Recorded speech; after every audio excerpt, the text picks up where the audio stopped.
Tuombe.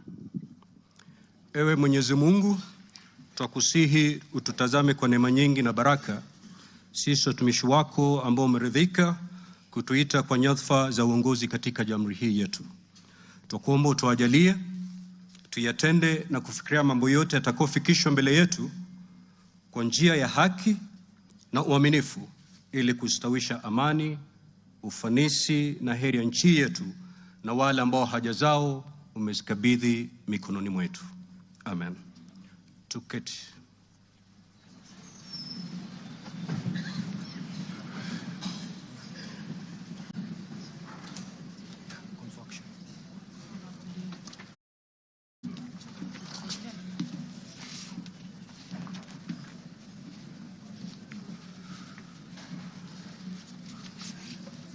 Order, honorable members. Let us all be seated. Thank you.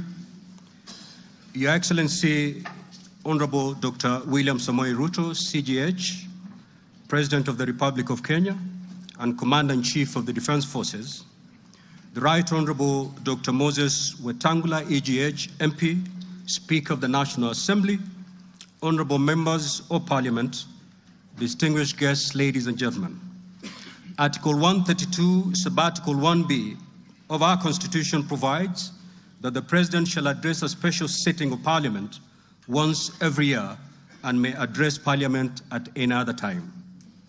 Article 132, Sub-Article 1C of our Constitution, that the President shall, among others, once every year, report in an address to the nation all the measures taken and the progress made or achieved in the realization of the national values referred to in Article 10 of the Constitution.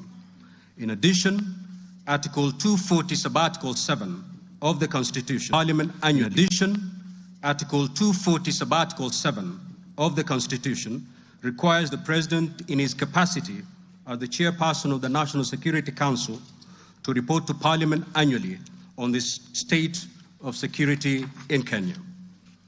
In this regard, the Chief of Staff and Head of Public Service, via the letter dated reference EOP/CAB.26/4A, Volume 4, into brackets 178, and dated the 9th of September 2024, informed the Speakers of the Houses of Parliament of the intention of His Excellency, the President, to address Parliament. Consequently, and upon consultation, the address to Parliament by His Excellency the President was scheduled for today, Thursday, the 21st of November, 2024. Pursuant to Standing Order 25-2 of the Senate Standing Orders, I notified honorable senators of the place, date, and time of today's special sitting via Gazette Notice number 148/29, which was published in the Kenya Gazette on Friday, the 15th of November, 2024. Further, together with the Right Honorable Speaker of the National Assembly, I notified all members of Parliament and the general public of today's special sitting via notices placed in 3 local newspapers yesterday, Wednesday, the 20th of November, 2024. Accordingly, honorable members, this special sitting is properly convened. I thank you.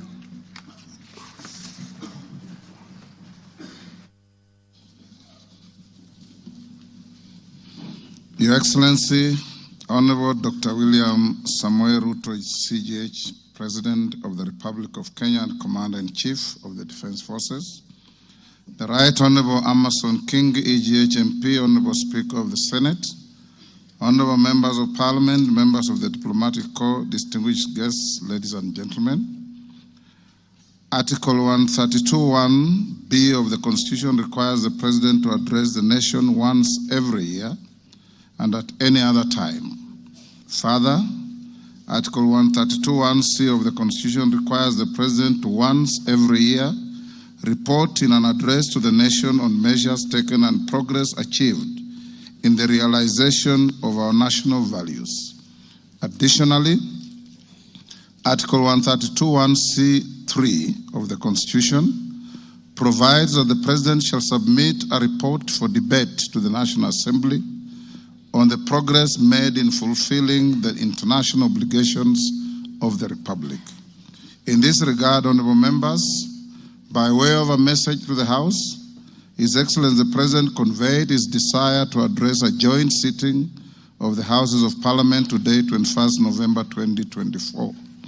Therefore, pursuant to the provisions of Standing Order 22 of the National Assembly Standing Orders, and by Gazette Notice number 15327, which was published in the Kenya Gazette on 18th November 2024, and indeed as also notified to all members and the general public by way of newspaper notification published on 20th November 2024, I gave a notice of this special sitting of Parliament to the members of the National Assembly. Accordingly, honorable members, this special sitting is properly convened. Your Excellency, honorable members, distinguished guests, ladies and gentlemen, this year's President's address comes at a time when the country is set to host the 14th edition of the East African Community Interparliamentary Games. The Interparliamentary Games shall bring together participants from the member states of the East African Community and the East African Legislative Assembly, and are part of the deepening, widening, and tightening of the integration process. The Games are scheduled to commence next month on 7th December 2024 in Mombasa County, and all is set in readiness for these Games. Moving on, Your Excellency, it's in the custom of Parliament to recognize invited guests seated in our galleries. I therefore wish to recognize the following guests who are seated in the Speaker's row.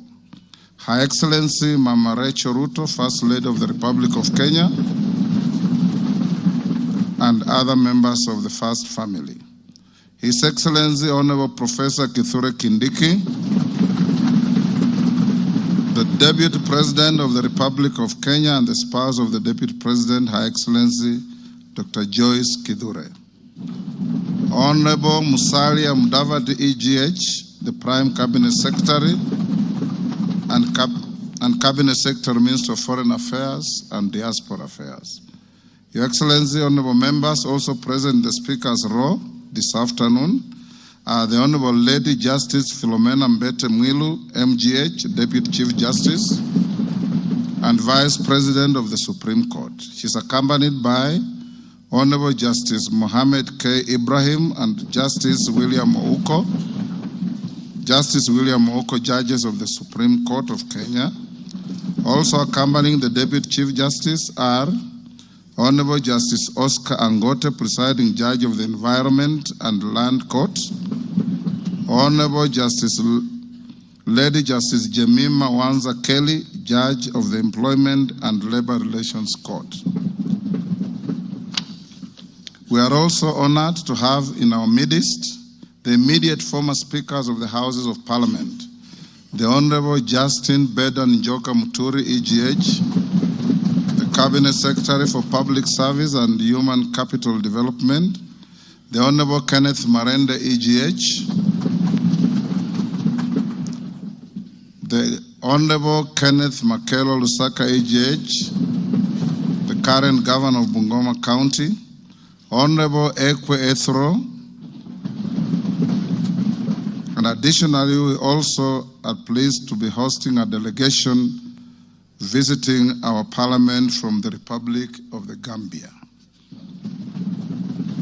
Your Excellency, allow me to also recognize the chairperson of the Council of Governors, who is also the Governor of Wajir County, the Honorable Ahmed Abdullahi, and the Honorable Johnson Sakaja, Governor of the City of Nairobi County. May I also accord special recognition to all Cabinet Secretaries present, and particularly acknowledge 4 of them who are former ranking members of the Houses of Parliament, namely Aden Duale, EGH,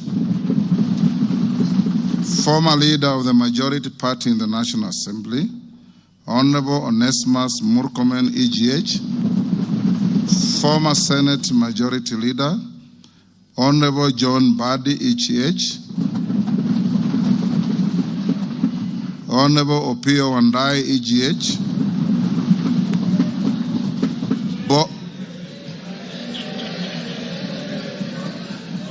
both former leaders of the minority in the National Assembly. I need not mention that His Excellency the Deputy President is a former leader of majority in the Senate. I also acknowledge the presence of Mr. Felix Kosgei, Chief of Staff and Head of the Public Service, Principal Secretaries, members of the Diplomatic Corps, and heads of constitutional commissions and independent offices and state corporations present. They are all welcome to the House of Parliament. Your Excellency, I wish to make a special welcome to Parliament and mention the Chief of the Kenya Defence Forces, General Daniel Kahariri, who is present, and the respective service commanders, the Inspector General of Police, and other leaders of our disciplined forces who are seated at the Speaker's row. Parliament is grateful for your distinguished service to our great nation. To all invited guests, we say karibuni sana kwa bunge letu. Your Excellency, honorable members, distinguished guests, ladies and gentlemen, it is now my singular honor and privilege to invite His Excellency the President of the Republic of Kenya and Commander-in-Chief of the Defense Forces to address this special sitting of Parliament. Welcome, Your Excellency.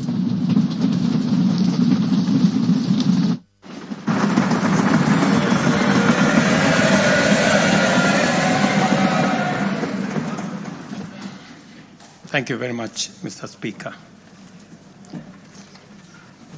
The Honorable Speakers of Parliament, the Honorable Members, distinguished ladies and gentlemen, I'm honored to address you today in the fulfillment of the mandate vested in me under Article 1321C of the Constitution to report to you and to the people of Kenya on the measures we have taken and the progress we have made in realizing our national values and principles of governance, and to submit to you, honorable members, the progress made in fulfilling our international obligations. Since my last address, Kenya has undergone rapid change, occasioned by the collective awakening of the people in the understanding that the state of nation depend on the work we do individually and collectively. This realization extends not only to what we choose to undertake, but also to how we go about securing careers, livelihoods, and contributing to the grand enterprise of nation building. There has never been doubt, and now there is none whatsoever, that Kenya is a land of bold ambition, with our citizens always desiring and insisting on the best possible standards, not only for themselves, but also for their families and for our nation. Consequently, our democracy has empowered citizens to ask questions and demand changes in the way their affairs are managed, driving the wheels of our nation's social, political, and economic transformation faster in the direction of excellence and prosperity. Rare are the times when leadership is ahead of the people. We are always striving to steer the machinery of state and government to keep pace with the aspirations of our citizens. We have learned through the hard as well as the more customary ways that listening is a full-time occupation of leadership, and that all questions asked by the people must be answered thoroughly and in full. We have learned never to take anything for granted and make every effort to call all our people, to carry all our people along with us in the pursuit of our transformation. The context in which I make this national address is not only significantly different from previous occasions, but it is also a singular moment with unique historical implications for us all. It is an opportunity to affirm the principles and values of which our nation stands, review the steps we have taken, the path we have chosen in our journey of national development, and reinforce the commitments we have made to one another and to our beloved nation for the sake of the present and future generations. I do not take this for granted, and with utmost respect and humility before this august assembly of the people's elected representatives, I desire to respond to the most pressing concerns that have been raised by Kenyans of all walks of life in recent months. To my understanding, the concerns and issues voiced by millions of Kenyans about the state of our nation deserve meaningful engagement, thorough understanding, and thoughtful response. There are discussions about whether leaders understand the pain, hardship, and struggles endured by countless citizens every day as they strive to make ends meet, and whether the government is doing anything about it. Similarly, many struggling Kenyans impatiently wonder, when will real money get to their pockets? And when will the jobs promised, which they deserve, become a reality? Additionally, there has been conversations about our education system, particularly the transition to the competence-based curriculum, and whether policies in this sector are working for or against Kenyans. Important questions have also been raised concerning the direction of development in relation to democracy, human rights, and fundamental freedoms, as well as the rule of law, transparency, and accountability. Another more direct question that emerges every now and then is whether public policy in this administration is in furtherance of service delivery to citizens or just in aid of political strategy. It is undeniable that for many Kenyans, times are hard and the struggle to meet their daily basic needs remains daunting. It is also true that these conditions have persisted for a number of years now, leading to much frustration and anxiety. Although we have gone a long way to mitigate some of these difficulties, much remains to be done, though we have laid a firm foundation for decisive intervention. I believe that it is critical for us to bear in mind that this administration was inaugurated at an extremely difficult time, characterized by domestic challenges, compounded by regional and global security, geopolitical, financial, as well as climate dynamics. As a result, in 2022, the country's total debt burden was not only immense, but it was also stacked up in the most burdensome manner, leaving very little room for investments in public service or development of critical infrastructure. The prices of basic food commodities soared as a result of a combination of prolonged drought, declining local productivity due to inadequate support, and disruptions in the global supply chain caused by the war in Europe. Kenya faced a crossroads of extremely difficult choices, where defaulting on our obligations would have significantly worsened an already perilous situation, and more borrowing was not an option. It was therefore essential for us to drastically reduce expenditure, mobilize as much as possible resources domestically, and curtail waste. As I informed the nation then, matters were going to get more difficult before they could get better. And we all had to tighten our belts and work hard under very unforgiving conditions. We had staked the fate of our ambitious bottom-up economic transformation agenda on easing the stress that the economy was in and the strain citizens underwent, while creating room for the implementation of our transformative interventions. Members, I give this background to underscore two very important facts. First, we haven't been watching helplessly and doing nothing as adversity took a toll on the economy and undermined the livelihoods and well-being of the people. On the contrary, we have been working tirelessly to steer the country away from the brink of unprecedented economic collapse and onto a more promising trajectory. The second point is that while we may not be where we would like to be, we are certainly not where we were 2.25 years ago. At the same time, the cost of living was substantially high, with prices of basic commodities beyond the reach of many households. Today, I'm proud to report that the macroeconomic indicators point to a positive turnaround and an upward trajectory. Allow me to highlight a few milestones that underscore this progress.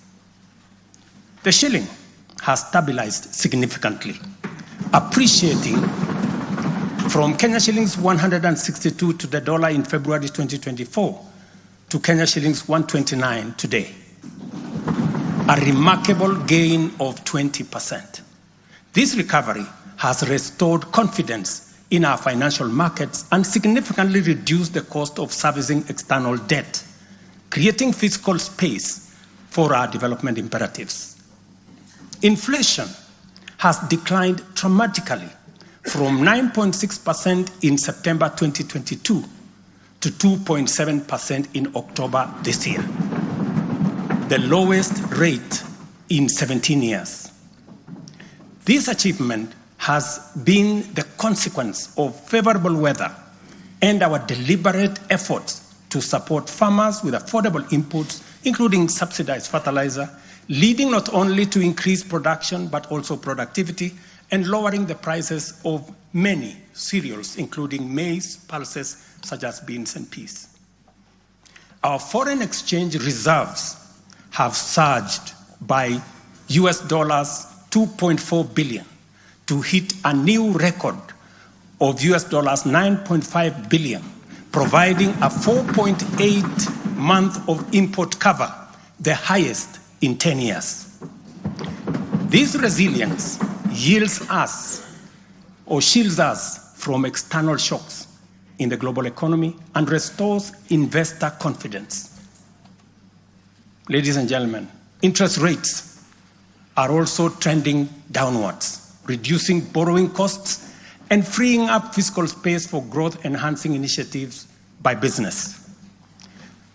Tax revenues have grown by 11.5% in the year to June 2024, reflecting the success of our tax-based expansion measures. The economy continues to grow steadily, recording a 5.6% growth rate in 2023, among the highest globally. We project 5% growth this year and 5.6% growth next year. Honorable members, our efforts to secure food security and stability are already bearing fruit. Since February, we have distributed subsidized fertilizer to 6.45 million registered farmers in 45 counties, enabling them to increase their yields. And this year, we have procured and through e-vouchers distributed 7 million bags of both planting and top dressing fertilizer to boost food production across the country. This intervention will see a projected increase in maize production, for example, to a record 74 million 90 kilogram bags. We have also concluded long-term agreements with 11 suppliers of assorted fertilizers so as to make this commodity available all year round. Fertilizer for the long rains season will be stocked in outlets nationwide, ensuring our farmers are ready to plant, grow, and produce. This forward momentum will not only increase our agricultural output, but also reduce our reliance on costly food imports, securing a more self-reliant and a more prosperous Kenya. This approach, rooted in my administration's policy to support production rather than subsidize consumption, has already made food more accessible, more affordable to many households. Today, Kenya boasts substantial national stocks. 47 million bags of 90-kilogram bags of maize are in our stores. 8.8 million bags of beans, 10.4 million bags of wheat, and 2.1 million bags of rice. Slowly but surely, we are building a food-secure Kenya, where families need not to worry or worry less about their next meal. In the sugar sector, we have achieved a historic milestone. All 17 sugar factories across Kenya are now operational, producing at impressive levels, while 4 new sugar factories are under construction. In July alone, domestic sugar production reached 84,000 metric tons, surpassing the national monthly consumption average of 40,000 metric tons. For the first time in recent history, Kenya is producing enough sugar to meet our local demand. This success is attributed to many factors: subsidized fertilizer for sugarcane farmers, an additional 500,000 acres that has been brought under production, and improved management of the sugar sector, which have revitalized production and brought the industry back to life. I just signed, as you know, the new sugar laws to provide further policy guidance as we seek to be a sugar exporting country shortly. In the coffee sector, we are on track to increase exports from 51,000 metric tons this year to 150,000 metric tons by 2027. The government has also raised disbursements from the Cherry Advance Fund from 2.7 billion to 6 billion Kenya shillings, complemented by an additional disbursement of 1.5 billion by the Commodities Fund. Average prices at the Nairobi Coffee Exchange have risen by 25%. And in the last financial year, the country produced and exported 48,000 metric tons, earning farmers Kenya shillings 25 billion. Additionally, 320,000 bags of fertilizer have been allocated specifically for the coffee sector, and we will be working with cooperatives to make sure this fertilizer is distributed at the nearest possible destination to the farmers. These interventions are expected to boost smallholder farmer earnings from Kenya shillings 300,000 to 500,000 per acre annually by the year 2027. The dairy sector remains a vital value chain with a quick turnaround impact on households in the economy. The government of Kenya has released and you members approved 3 billion shillings to modernize the new KCC, ensure farmers are paid on time, and maintain a high price of Kenya shillings 50 per litre. As a result, intake to KCC has increased from 100,000 litres a day to 220,000 litres a day by last month.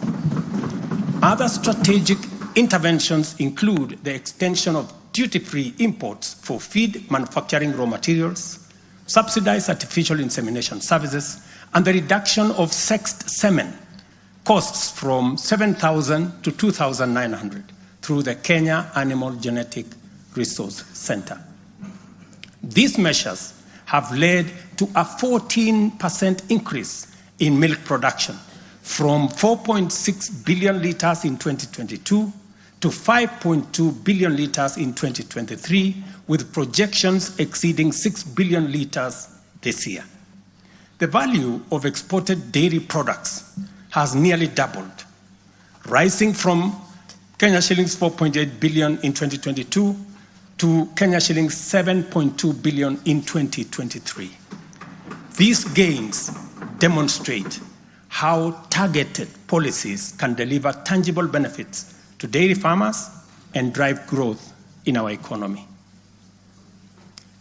Honorable members, by 2022, the education sector was in a crisis, with a lack of clarity in transition to the competence-based curriculum, a shortage of 110,000 teachers, and 23 out of 40 public universities were technically bankrupt and at risk of closure.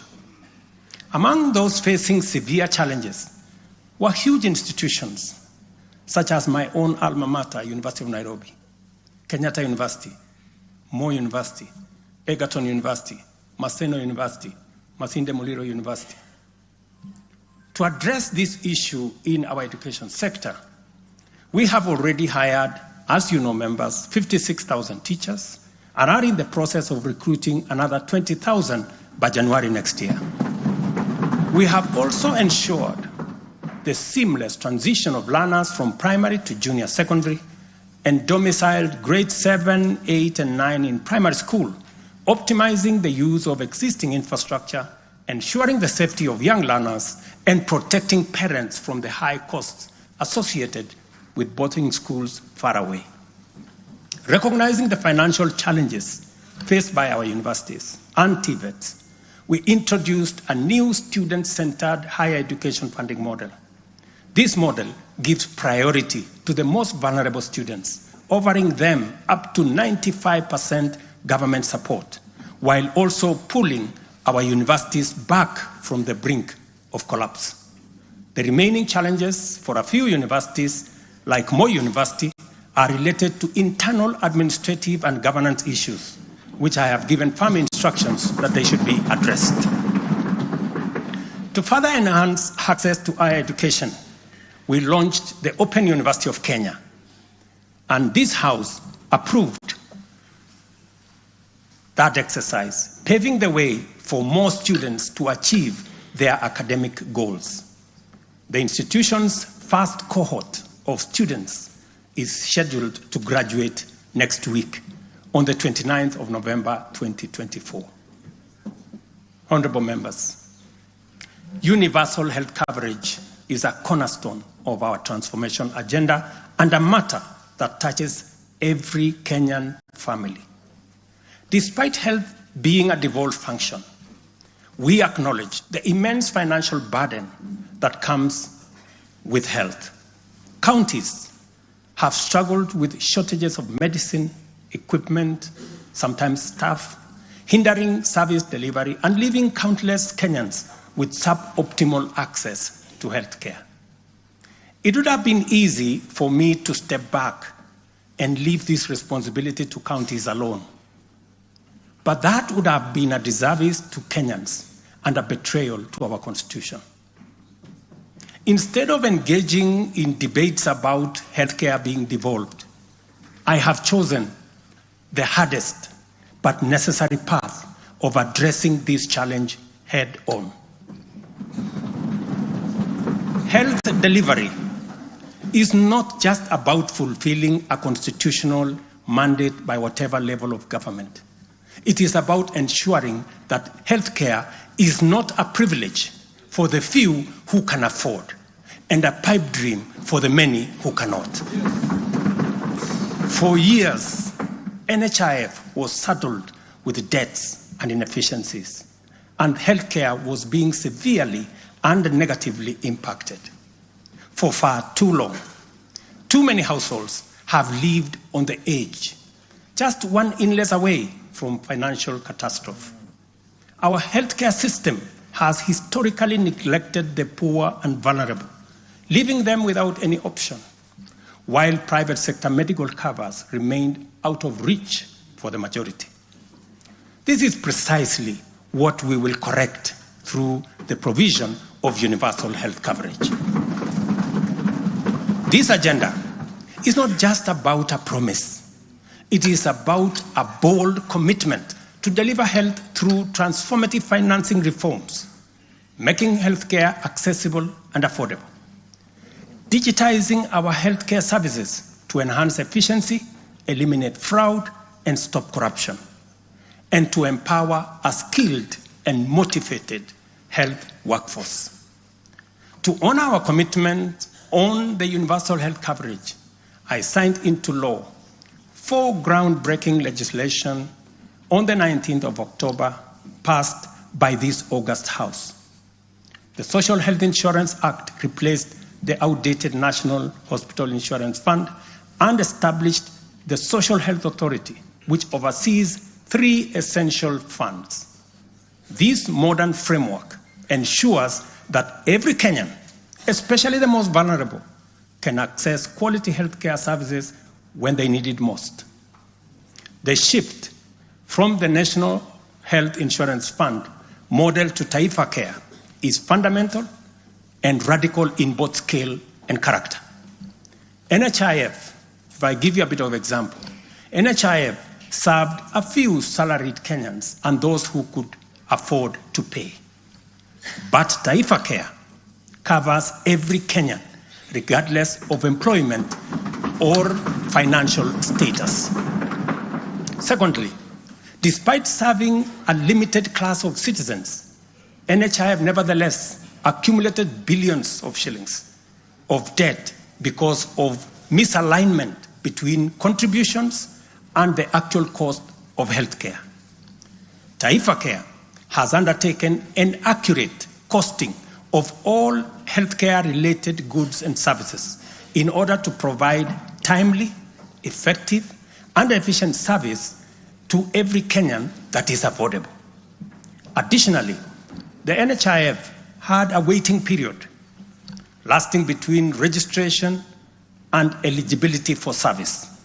I think it was like about 3 months. Under Taifa Care, citizens are eligible for all services upon registration. I therefore urge every Kenyan to take the most important step in securing dependable health care for themselves and their families. Register. Register now or at the earliest possible opportunity. Honorable members, for the first time in our nation's history, free primary health care is increasingly becoming available at dispensaries, health centers, and hospitals. Ambulance and emergency services are also slowly but surely being made available at no fee. Under Taifa Care, we have introduced a comprehensive benefits package that brings specialized care, such as cardiothoracic surgery, within reach for many Kenyans without the burden of financial strain. Through the Digital Health Act, we are revolutionizing healthcare delivery. Every step of the process, from registration, eligibility checks, to claims, is now digitized. By eliminating unnecessary human interaction, we are tackling corruption, reducing inefficiencies, and ensuring that resources are used where they are needed most. As a result, the good news, SHA will pay all October claims in full by next week. And it will continue like that going into the future. To date, over 15 million Kenyans have enrolled in Taifa Care, and more than 60% of employers have successfully transitioned into its framework.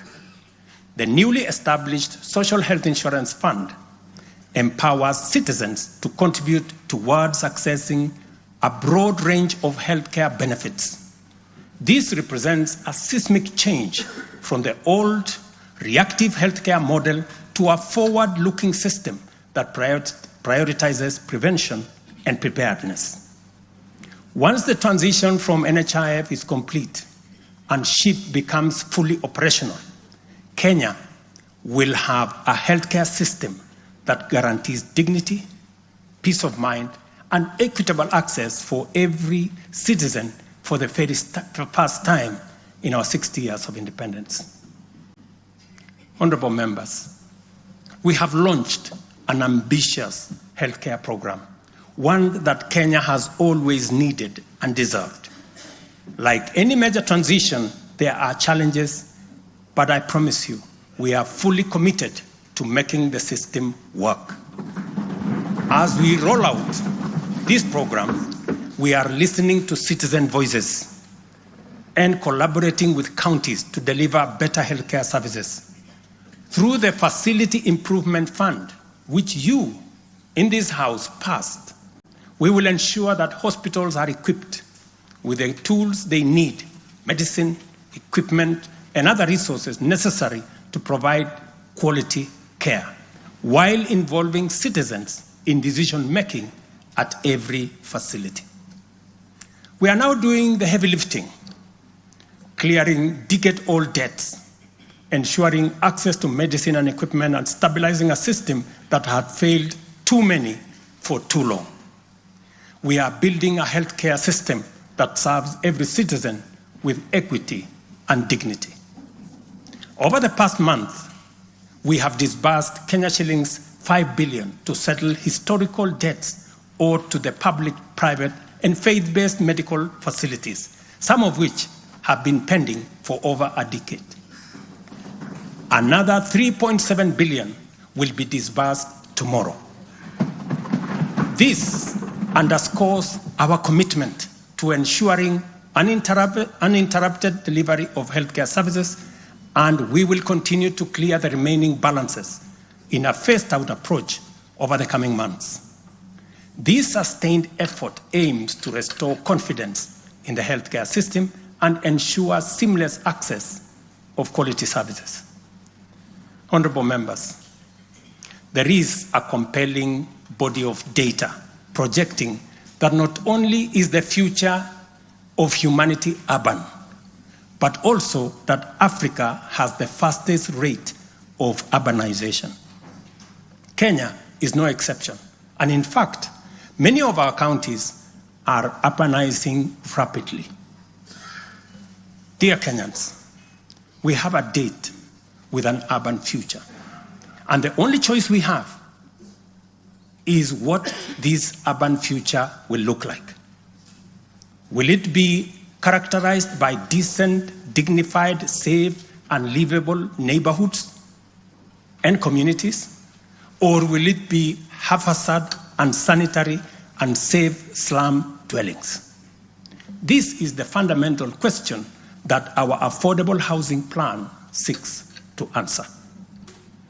Kenya has a serious housing deficit, and the cost of housing is beyond the reach of the majority. While the social and economic efforts of this shortage are far-reaching, rent as a component of the cost of living is unsustainable. People are forced to choose between enduring long, punishing commutes to faraway homes or taking up less desirable spaces within reach. Supplying the number of units required to fill the affordable housing gap requires us to undertake construction throughout the country at the rate of 200,000 new housing units every year for 10 years.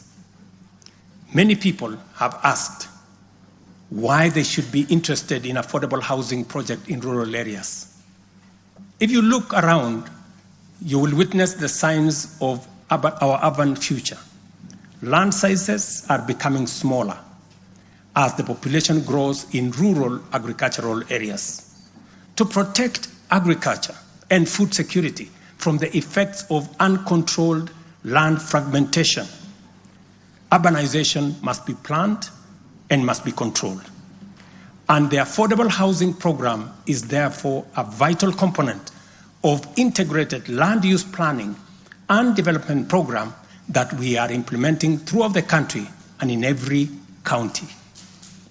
Each unit of housing drives demand for different types of labor, professional services, and materials, bringing laborers, masons, bricklayers, artisans, electricians, and carpenters, as well as architects, engineers, and quantity surveyors, lawyers, real estate economists into the equation. Affordable housing is also a major opportunity for manufacturers, developers, and other industries. In other words, the economic boost from housing pillar of our bottom-up economic transformation agenda is significant and undeniably much needed. As we speak, affordable housing now directly accounts for 164,000 new jobs created over the past 1 year. Honorable members, today marks a significant milestone in our journey towards providing decent and affordable housing for all. After 2 years of hard work under the Affordable Housing Program, I am proud to announce, and you have seen it in the newspapers, the launch of the sale of the first 4,888 housing units, now in completion, across 21 social housing projects. These units, comprising studios, 1-bedroom, 2-bedroom, and 3-bedroom homes, are tailored to meet the needs of our people, offering 1,041 social housing units, 2,133 affordable housing units, and 1,714 affordable middle-class housing units in 24 counties. I invite every Kenyan above the age of 18 to join this historic journey towards home ownership. Guided by our principle of fairness, one ID, one house, every eligible Kenyan is encouraged to express interest, visit these developments, view the show houses, and engage with on-site staff who are already too willing to assist. The allocation process will be transparent and equitable, ensuring that every qualified applicant has an equal opportunity to own a home. Honorable members, as part of the government's endeavor to build a nation grounded in intergenerational equity, opportunities, and empowerment for all Kenyans, we have made significant strides in implementing another key pillar of our manifesto, labor migration. This initiative seeks to harness Kenya's abundant human capital by creating meaningful job opportunities abroad, empowering our citizens, and positioning Kenyan talent on the global stage. Since July 2023, we have successfully facilitated employment of 105,367 Kenyans across multiple countries in a wide range of jobs. These opportunities span professional, semi-skilled, skilled, and unskilled sectors, including positions for nurses, teachers, and chefs. The National Employment Authority, the lead agency driving our ambitious initiative to create jobs opportunities for qualified Kenyans locally and internationally, currently has a role of 560,000 job openings worldwide. I have encouraged many members to participate in this space. Our focus extends beyond destinations such as the United Kingdom, Canada, Australia, Bahrain, Oman, United Arab Emirates, Germany, Saudi Arabia, Kuwait, and Qatar. We are also expanding our reach by actively negotiating bilateral labor agreements with new potential markets, including Russia, Poland, and Jordan. These efforts are driven by our commitment to open up new pathways for employment, ensuring that Kenyans are well represented in the global workforce.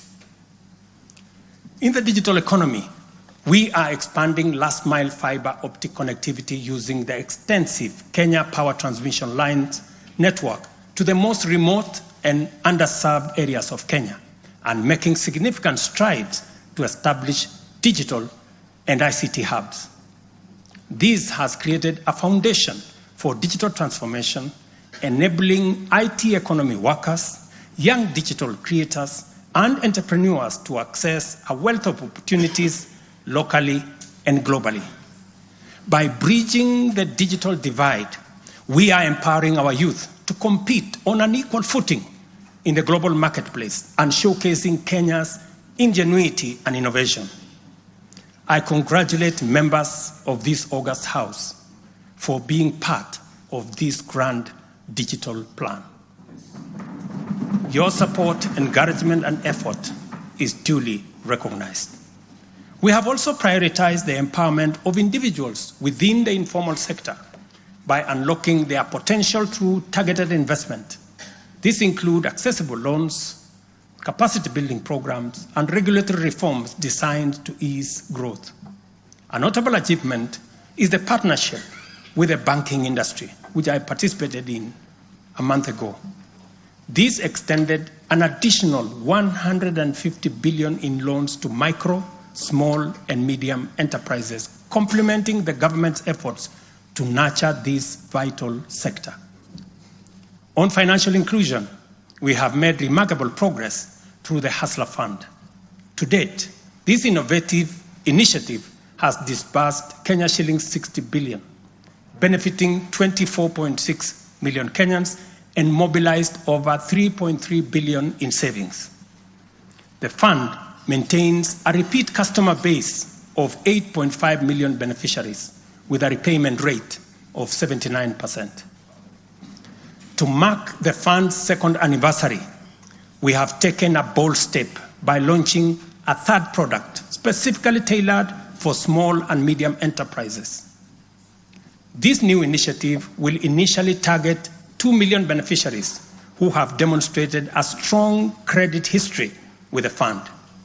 By so doing, we aim to create a pathway for these entrepreneurs to transition into the formal banking system, thereby deepening financial inclusion and strengthening the SME sector.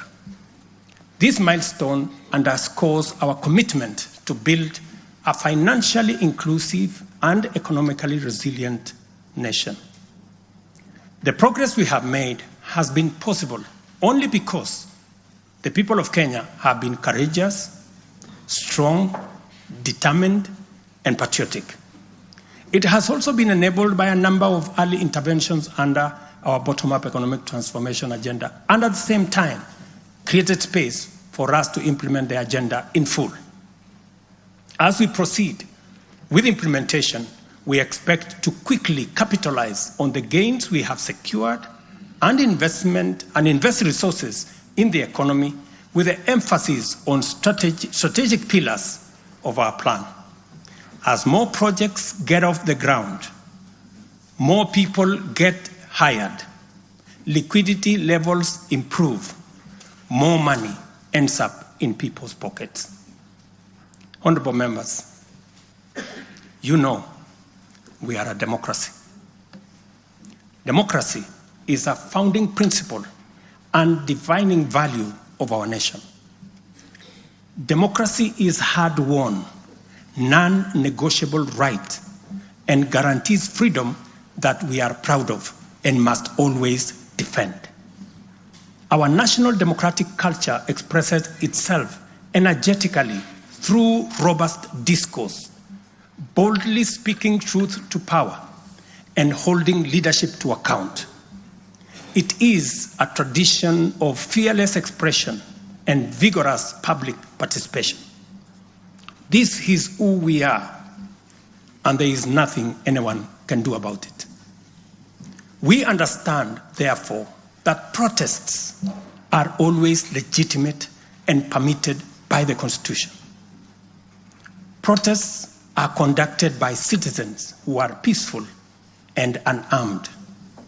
Assemblies, demonstrations, and picketing to advance constitutionalism, increase accountability, and defend the rule of law are constitutional imperatives. Conversely, mobilization in pursuit of criminal agenda, chaos and anarchy are explicitly forbidden because we all have a duty to defend our republic, our constitution, and the rights of all people. The government, in particular, must remain vigilant at all times against modern threats to the sovereignty and territorial integrity of our nation, as well as public order, peace, and security. In this digital era, characterized by transformative innovations, including artificial intelligence, it has never been easier to inform, educate, and entertain the people. At the same time, it has never been easier to misinform, mislead, disinform, incite, and alarm the public. Criminals and subversive elements who infiltrate and hijack peaceful protests are a threat both to legitimate protesters and to the public. Incidences of violent criminality in the name of protests, threaten the safety of innocent people, public assets, private property, and the social order. The tension here is stark. We have a democracy which we are proud of, must defend, and should deepen by all means. And at the same time, we have citizens whose lives, rights we must protect, and a nation whose security, stability, and prosperity we must safeguard. The task at hand is complicated if citizens and state agencies dilute the distinction between the lawful and the criminal, the just and the unjust, thereby making it difficult to tell protesters and security officers from bandits, gangsters, and criminals.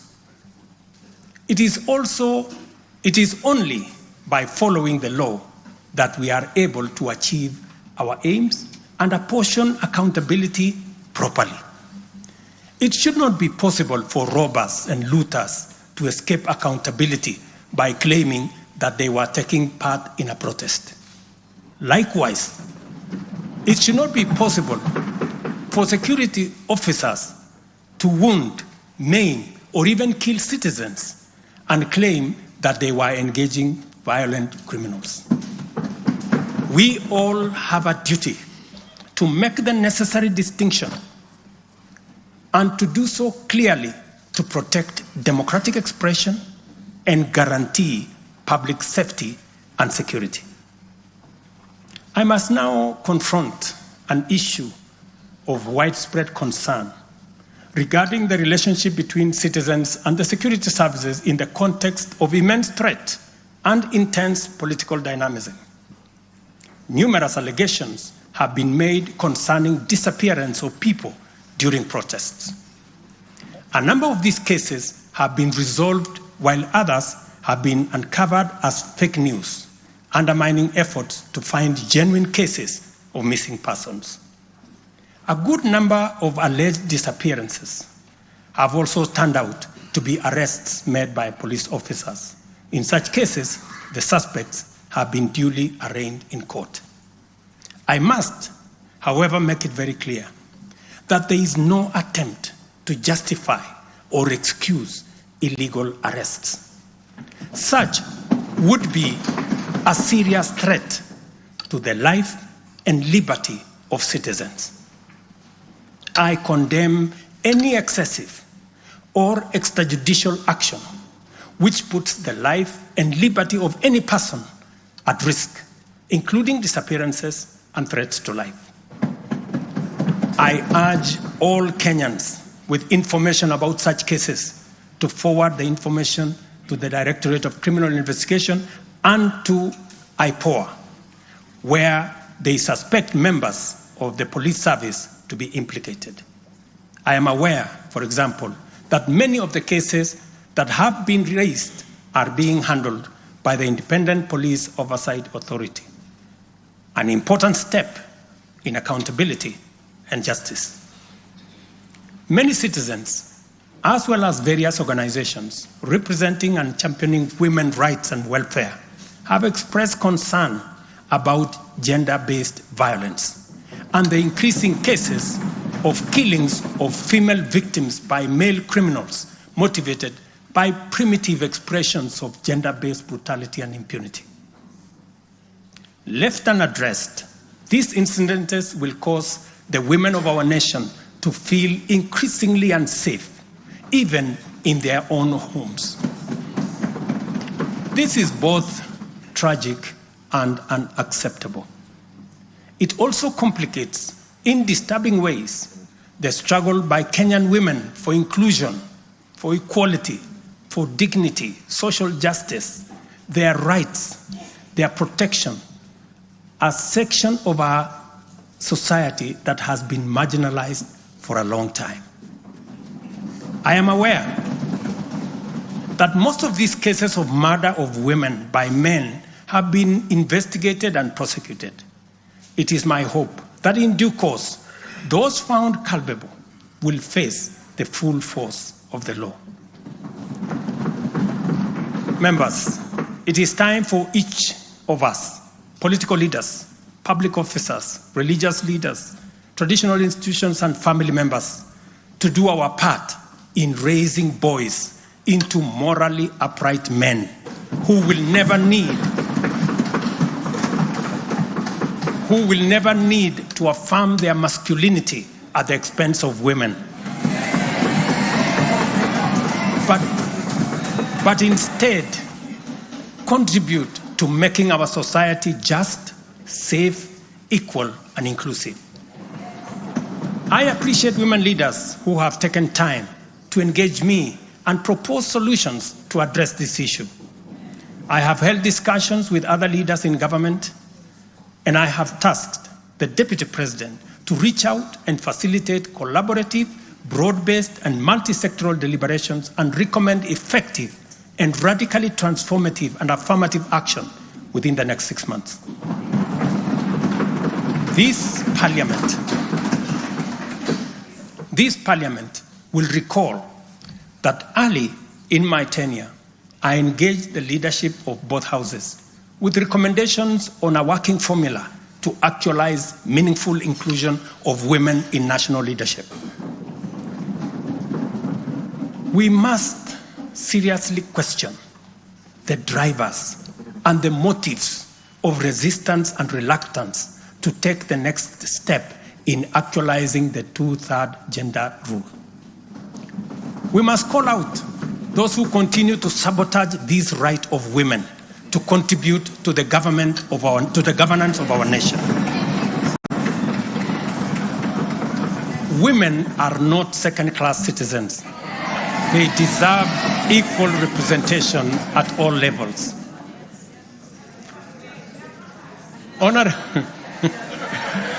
Honorable members,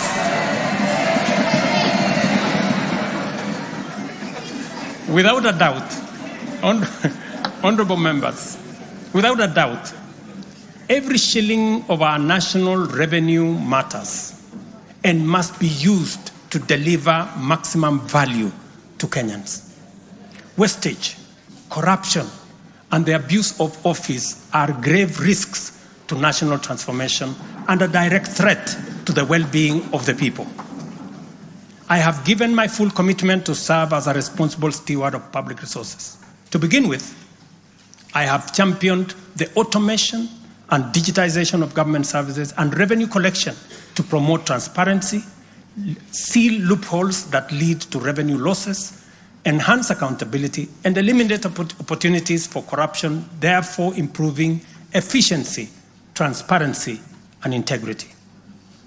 I am delighted to report to this House on the dramatic improvements we have recorded by automating and digitizing our revenue collection and service delivery through eCitizen.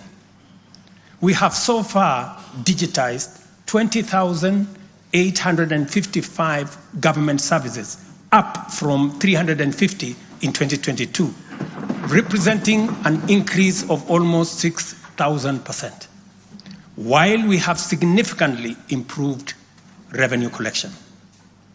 Take the case of Kenya Wildlife Service, whose total revenue for the year ending June 30th, 2023 was 5.3 billion. But after implementing a digital revenue collection system, the revenue grew to 7.6 billion in the year ending June 30th this year, representing a 43% increase.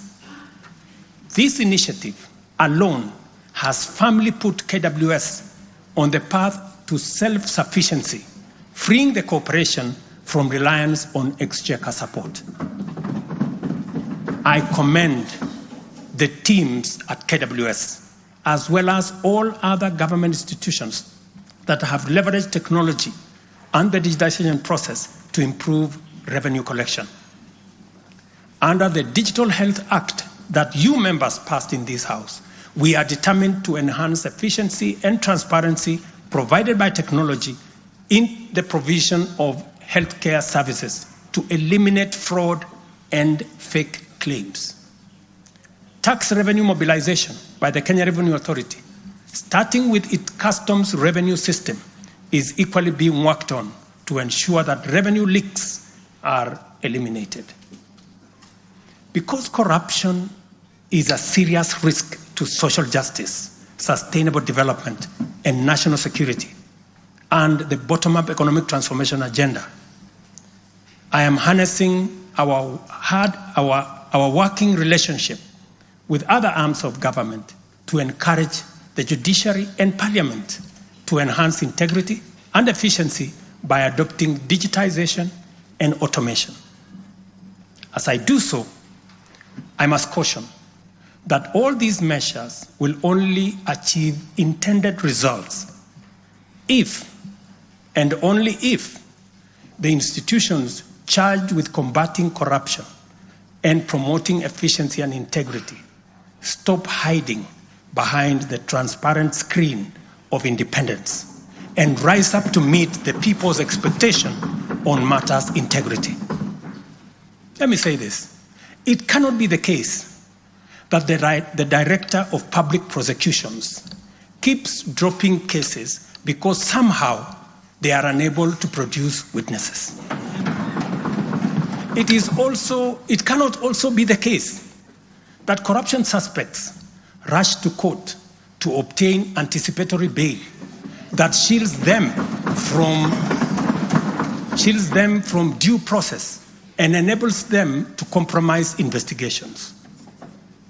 There is also no reason for corruption cases to drag in our courts for years when the same courts are able to determine election petitions and related disputes within 6 months. Unless, my friends, there is a conflict of interest in the passing of the conflict of interest legislation.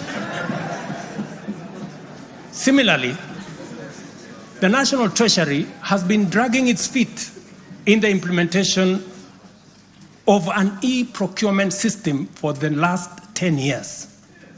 Today, I have directed the National Treasury to roll out the e-procurement system by the end of the first quarter of 2025 and ensure that going forward, only procurement undertaken through this system is sanctioned and paid for. Of the many difficult assignments I have undertaken, this fight against corruption is one I now take on with resolve going forward. Let this serve as notice to all. Independent institutions charged with this responsibility must up their game, pull up their socks, and match up to the expectations of the people of Kenya. Honorable members, I have stated in the past and now reiterate today that in the face of undisputed evidence or credible information on corruption, I will not hesitate to take decisive action. Accordingly, I now direct, in furtherance of the principles enshrined in Article 10 of the Constitution on transparency and accountability, and based on new information provided by investigative agencies and partner nations, that the procuring agencies within the Ministry of Transport and the Ministry of Energy and Petroleum immediately cancel the ongoing procurement process for the JKIA expansion public-private partnership transaction, as well as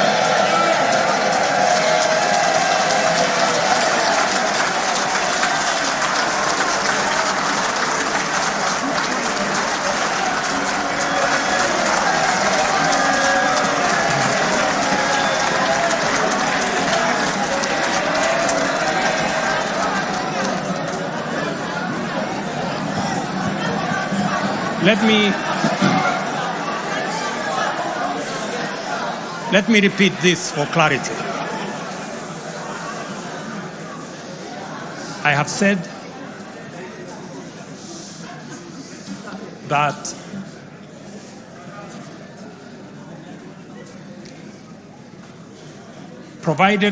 because of the information that has been provided to us by partner nations, I have directed agencies within the Ministry of Transport and the Ministry of Energy and Petroleum to immediately cancel the ongoing procurement process for JKI expansion public-private partnership transaction, as well as the recently concluded Ketrago transmission in public partnership.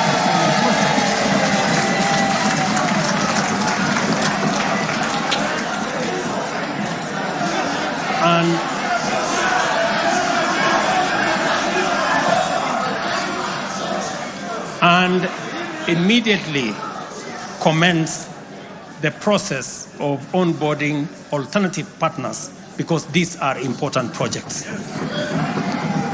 Honorable members, the work of taking our nation forward is our collective responsibility as citizens. For this reason, we value the contribution of all, whether they come in the form of support or encouragement, suggestion or proposal, criticism or protest. I believe that the most powerful component of leadership is listening and learning.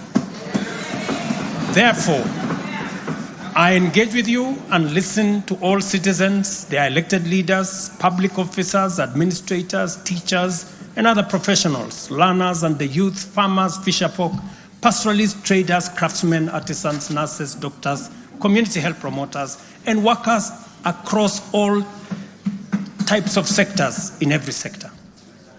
I listen too to religious leaders, the civil society, industrialists, entrepreneurs, and professionals.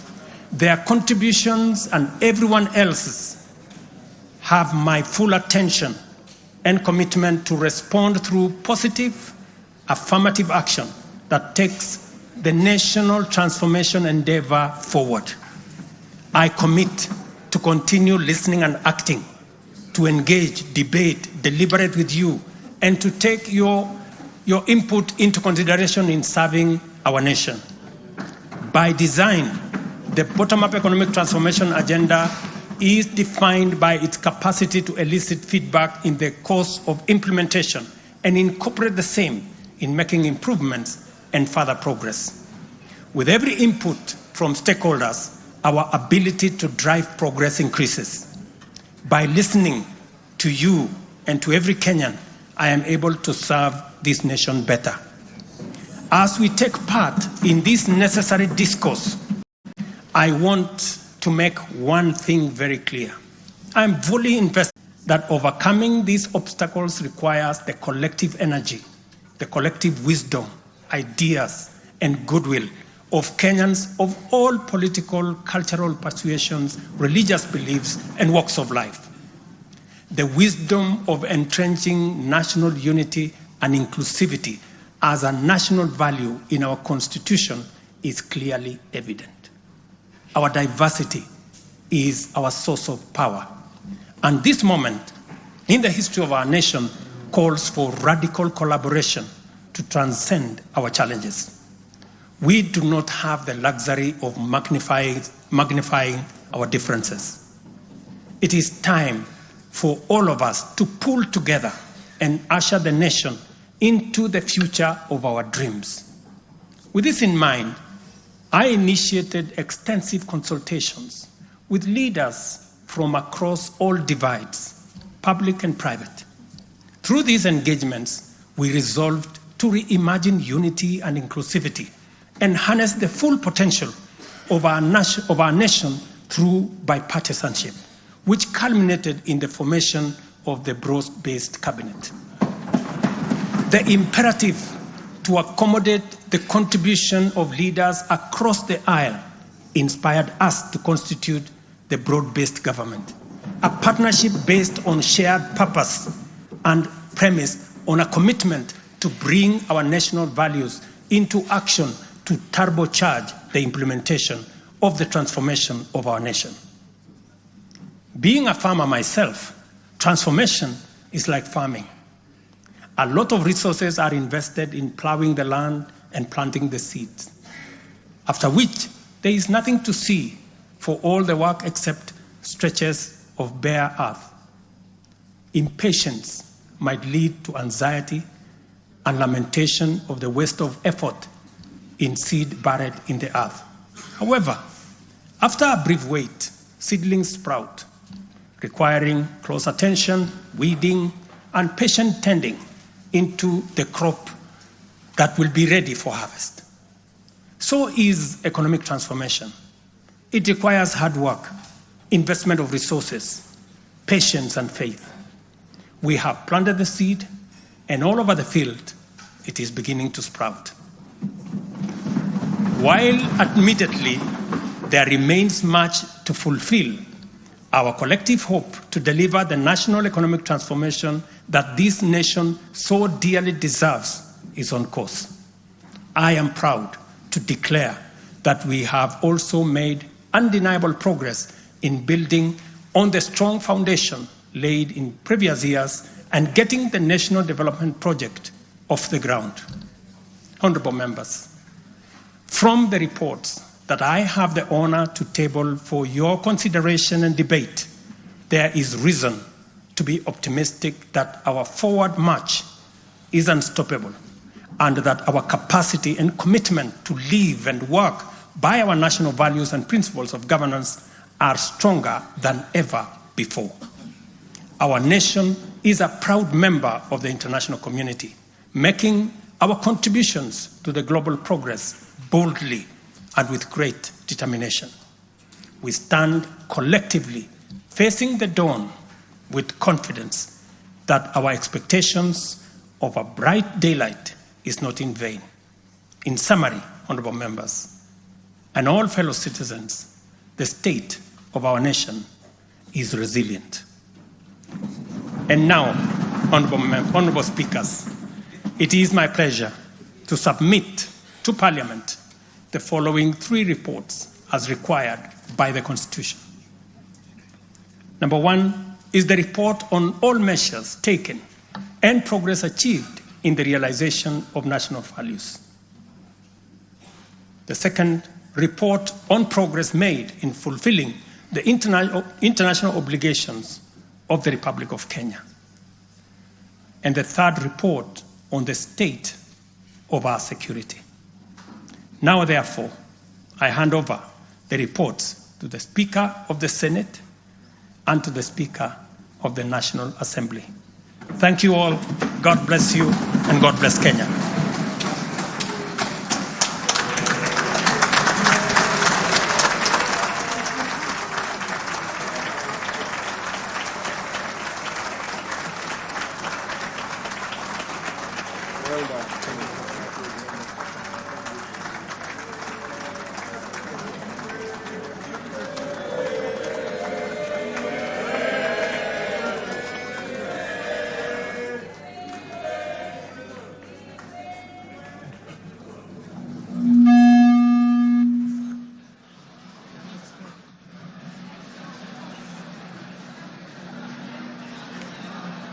Order, honorable members, Your Excellency the President, the Right Honorable Speaker of the National Assembly, honorable members, distinguished guests, please be upstanding.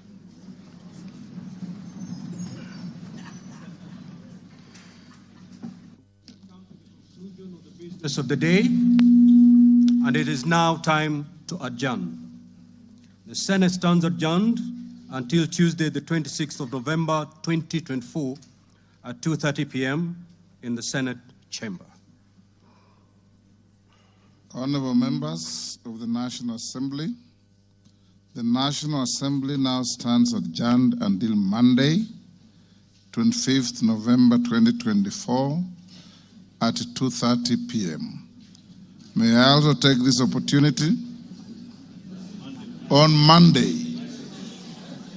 I repeat, the National Assembly stands adjourned until Monday, 25th November 2024 at 2:30 p.m. May I take this opportunity to invite all honorable members and our guests to a reception at the Parliament courtyard.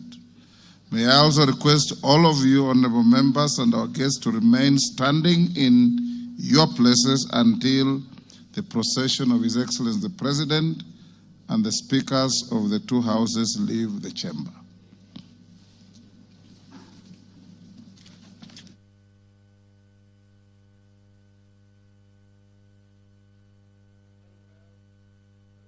There you have it, the much-awaited State of the Nation address by President William Ruto that has taken approximately, let's say, 1.5 hours.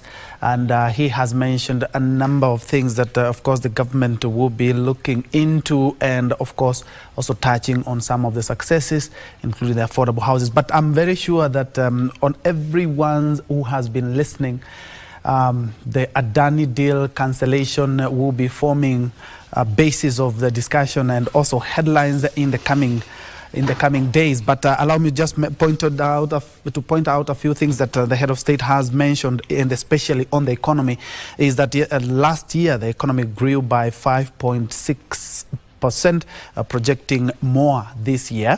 4 months of import cover to cover for international shocks as well. The interest rates are also going down.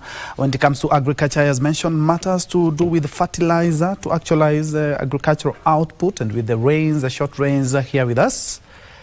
He says that we are already 47 million bags of maize in government silos, and not to mention beans and other grains as well. In education, he is committed to oversee the many changes that are there, and also to overturn the challenges that are facing the education sector, from the CBC curriculum to also the university Dawn's strike. On health, there's a good promise that all October claims will be paid in full by SHA by next week. When it comes to affordable housing, talked about in 2 years, 4,888 units are already complete. And also the cancellation of Adani Transport and Energy Solutions is, I think, one of the positive things, key positive things that he has mentioned, and actually had a standing ovation in regards to that. But many Kenyans would argue this should have come a little bit earlier. But allow me to rope in my panel of experts, beginning with Daisy Odhiambo on my immediate left, and also we have Sammy Meli, who have been with since morning. Many thanks, and indeed I welcome you again to this a few minutes or to maybe look at what has happened. Coming from an economy part of it, what are some of your key highlights in the president's speech? First, we still have to give a special mention on the Adani cancellation deal. Yes. But most importantly, from my point of view, I was excited to hear that the foreign exchange reserve have increased. My only concern is, like what we've been saying, what happens on the ground? Are we really able to fill this in? As much as we are saying we are able to cushion our imports for the next four months or so. If you talk to an importer right now, they'll tell you they're still not able to afford these products. However, on paper, it says that we have enough foreign exchange reserves that are able to cushion our imports. So that looks good, and I am yet to see when we're going to fill it ourselves. Yeah, I'm also quite pleased with the issue on the sugar factories, and that their production has increased. Yes. However, as I mentioned earlier, we highly depend on the importation of sugar for production. So the sugar issue is, in as much as our local production has increased, unfortunately, I don't think that it can match up to. Never been a point where anyone is saying life has been easy. This time life is easy. So I think it's a constant state of being, that there's going to be that feeling of life is hard. We only appreciate it in hindsight. So like compared to prices in 2007, now we are saying, man, 2007 life was easy. But indeed, even at the time, there was the feeling of there's a pinch in the economy. So it's not something to be felt immediately. Yeah. So Kenya should be patient a little bit more. Yes. You know, Kenyans have always been told to be patient. Now we're talking about two years down the line. That's true. But let's go back to the dollar. So went up to a high of almost about 170, and now we are at around 128, 29, 30 there. True. We're still not feeling the effects of that. Or are we? Is that we are not appreciating that? So Kenya is largely an import country. Yes, yeah. True. And so when the dollar was at 170, everyone was still complaining, but no one was talking about the people who are being paid in dollars, because those who are not complaining, I can say, right? So indeed, the dollar has gone down, but the dollar is being pushed by its own internal forces. There's a reason why the dollar is going down. There's a reason why the dollar has the value. So what about the Kenya shilling? For us to feel the net effect of the dollar and it going down, it means the value of the Kenya shilling needs to be backed by something else. So is the Kenya shilling being backed by manufacturing? No, because manufacturing is down. What other minerals are we trading in to say that it's going to cushion the shilling? There is none. So that is why even when they say that the dollar has gone down, which indeed it has, we will still not feel it because we do not have something to back our own currency. Yes, and we largely depend on imports. So we are able to maybe import quite a bit, but we are saying what is going to cushion this Kenya shilling so that we really feel the benefit of this dollar. And the drop in, mostly as we head towards a festive season, there's a lot of imports, a lot of Kenyans are buying a lot of things. But after that in January, I remember January, mambo magumu, everything comes down. True. That ripple effect.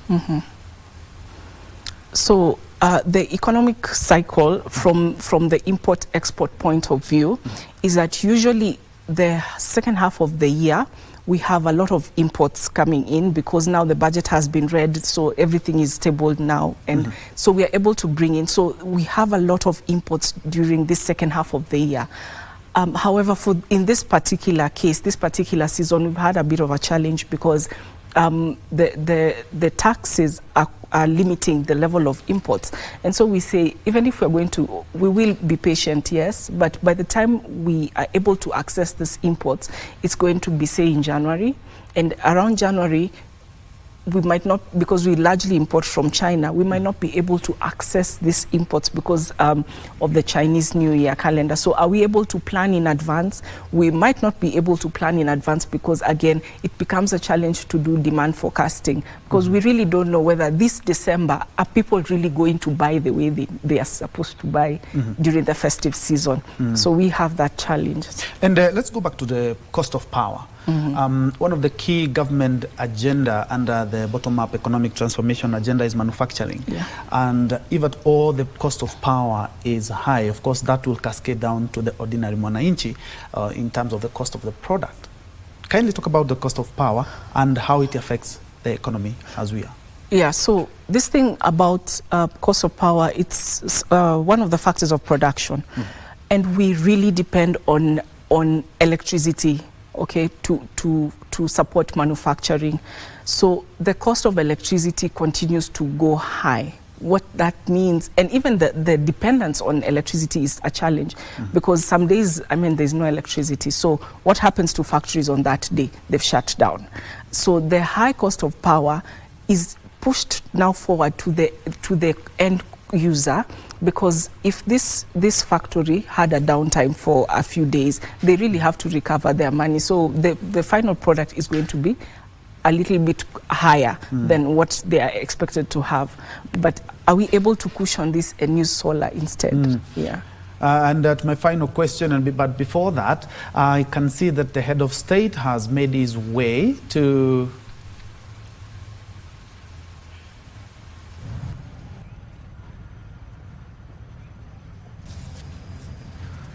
Our head of state has just arrived, and just before he enters Parliament, as I mentioned earlier, is that he's going to inspect that guard of honor mounted for him by the Kenya Defence Forces. This is a custom that we have upheld for years. First of all, the head of state is having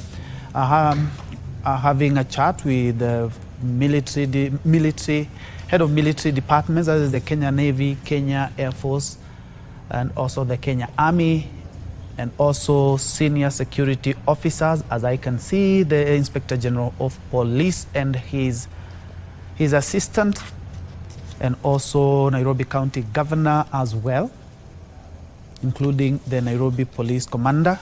Those are the two speakers of both houses who are waiting for the president. Remember, it's a joint sitting today. It will be taken around Parliament by the speakers of both houses before he has a chance to have a sit down and address the nation. The national anthem.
Your Excellency, Guard of Honor, mounted by my abyss, Blessed Our Lady, respected sir.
Your Excellency, we have permission to carry on with the correct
Very well, President William Ruto has just inspected a guard of honor mounted by the Kenya Defence Forces, Kenya Air Force Wing, and to be specific, Moi Air Base, and now is just having a chit-chat and being welcomed by the Speaker and the Deputy Speaker. Remember, the Speakers of both Houses and Deputies are also there, flanked by his Deputy, Professor Kithure Kindiki, and also, as you can see, the Majority Leader in the Senate, and also the politicians from the August House, that is the National Assembly.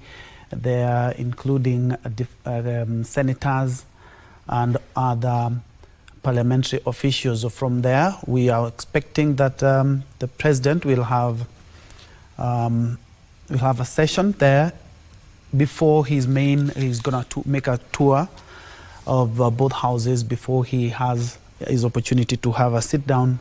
And the Kenyans eagerly awaiting State of the Nation address. We are expecting that the head of state is going to be touching on matters, the bottom-up economic transformation agenda. He is also expected to touch on the economy that has been quite challenging in the last couple of months, so to speak, and especially in the light of the COVID-19 pandemic. Other than that, we also expect the president to touch on food security, matters agriculture. Where are we? The fertilizer, the subsidized fertilizer program.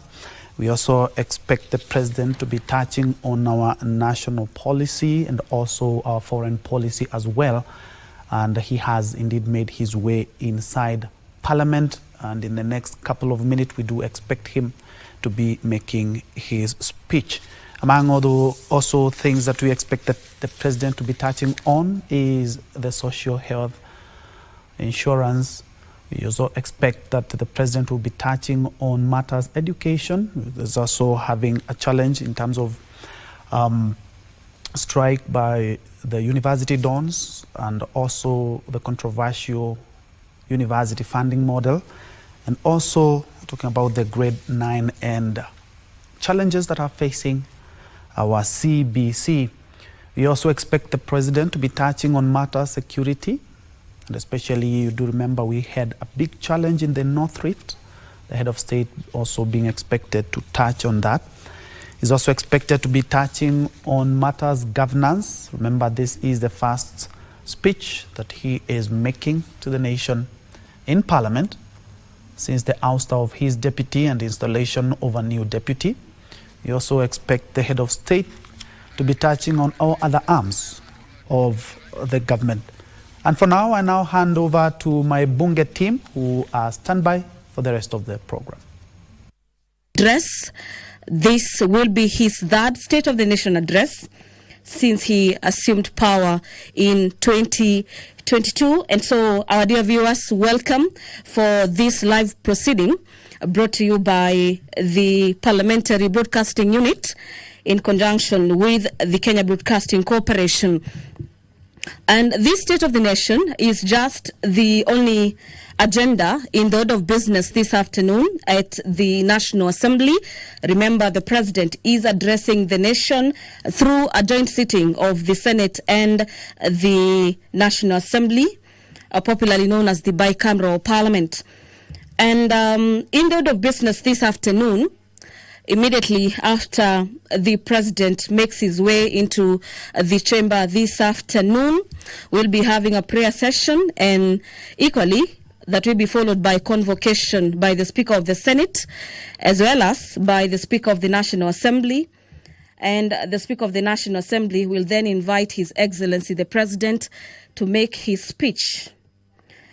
Then that is, at that juncture, is when the President will make his State of the Nation address.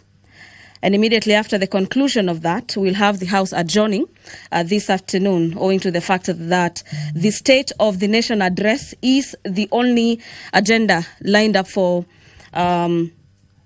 consideration by the both houses of Parliament. And remember, this State of the Nation address will not be debated today, but has been allocated 4 days, beginning Monday next week, for debate by both houses of Parliament. And according to the ruling by the Speaker of the National Assembly, is that the President of the Republic of Kenya will be heard in silence by the members of the National Assembly as well as members of the Senate and the dignitaries present. Our dear viewers, we already understand that among other guests who are accompanying the President for this third State of the Nation address is the Prime Cabinet Secretary, Honorable Musalia Mudavadi, as well as the Deputy President, Professor Kithure Kindiki.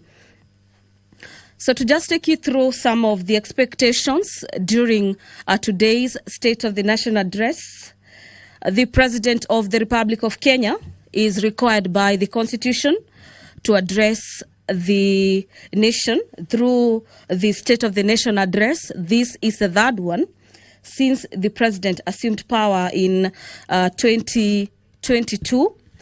And the President this afternoon is expected to outline the successes in his government for the last 2 years that the Kenya Kwanza administration has been in power.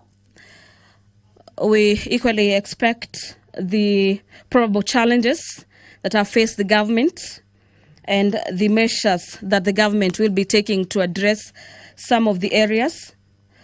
We also expect this afternoon, through the President's speech, that the President tells the nation some of the targets and new measures are put in place to ensure that the Kenyan government is ensuring that the country is being progressive. Remember, the government's key agenda is the bottom-up economic transformation agenda, basically on matters housing, health, digital superhighway, and matters economy, so to speak.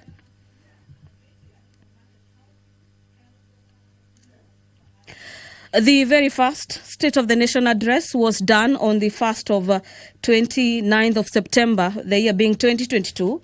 The second one was on the 2nd of the 9th of November, the year being 2023. And today being the third State of the Nation address is happening on the 21st of November, 2024.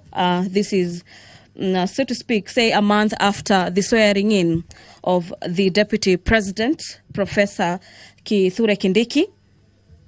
And if you're just asking yourself, what is this State of the Nation address? The State of the Nation address is basically a communication from the President to the nation through Parliament, in which the President of the Republic, here being President William Ruto, outlining the Kenyan current situation.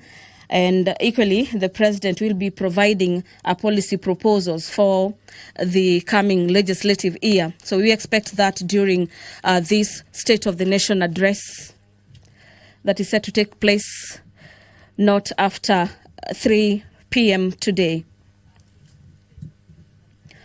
Among key areas that we expect the President's speech to dwell on are health, education, security, as well as the status of the economy and matters to do with probable tax policies. Remember, this third State of the Nation address comes at a time when there has been concerns about abductions and forceful disappearances and cases of femicide being on the rise. And we heard the President just yesterday pledging to support the war against femicide, with about 100 million shillings being the commitment of the executive that the country and the top in command is ready to slay this dragon of matters femicide. And we will equally be expecting the President to tell the nation the measures that the government has put in place to ensure that the dragon of corruption is slayed, and what further the government will be doing through its various independent bodies to ensure that the corruption issue remains a matter of the past.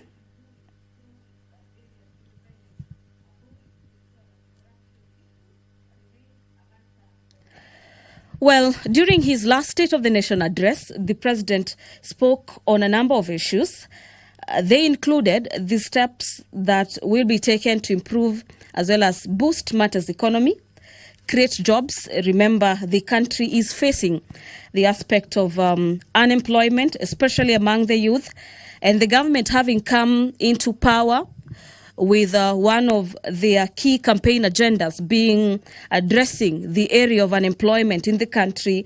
We'll be expecting a report from the president in regards to how the country is doing on that area, as well as the steps being taken to further cushion the youth from a further unemployment crisis. We also be expecting the president to speak on matters health reforms. Remember, we are just shy away from the implementation of the SHA or SHIF, if you may like, on matters to do with the transforming the health sector, and we'll be expecting the president to address the nation in regards to how his government is looking into transforming the health sector and ensuring that every other Kenyan is accessing their health rights as enshrined in the Constitution, as well as matters agriculture in the areas of farming, as well as manufacturing. So this afternoon, all eyes, the whole nation is currently watching Parliament of Kenya this afternoon to hear from the president, who is mandated through the Constitution to address the nation every year. This is pursuant to Article 132, subsection 1 of the Constitution, that provides for the president to address a sitting of Parliament once every year.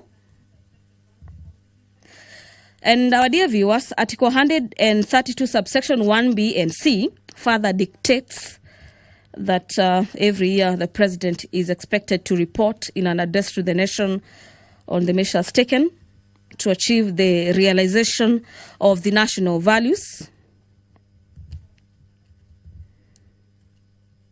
of the Republic,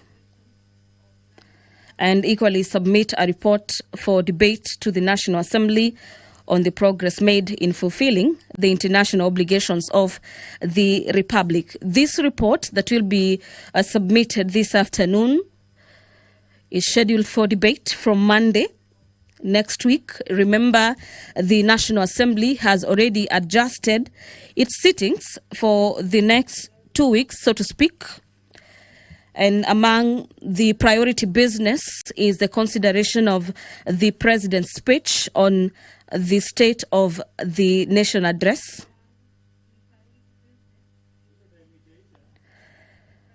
This year's address is coming technically about a fortnight after the swearing in of Deputy President Professor Kithure Kindiki. And we expect the president to address the measures taken to achieve the matters of national security, national values, and also highlight the achievement of his administration, such as the rollout as well as the uptake of the new Social Health Insurance Fund, popularly known as SHIF, that replaced the National Health Insurance Fund, also known as NHIF. So the president is currently with the speakers of the National Assembly as well as the Senate, where the president is expected to brief them as well as sign the voters' book, bearing in mind that the president is a visitor today in the presence of Parliament. Thereafter, the president will be ushered into the chamber this afternoon by the both speakers of the National Assembly as well as the Senate. I'm speaking about Speaker Moses Wetangula as well as the Speaker of the Senate, Honorable Amason Jeffer Kingi. Before them will be the Sergeant at Arms, and here I mean the key bosses of the matters to do with the proceedings of the both houses of Parliament, technically making their way into the chamber this afternoon. And immediately after, the Sergeant at Arms carrying the mace make their way or do that step into the chamber this afternoon. The members of the National Assembly, as well as senators present and dignitaries present this afternoon, will be alerted that the Honorable President of the Republic of Kenya is already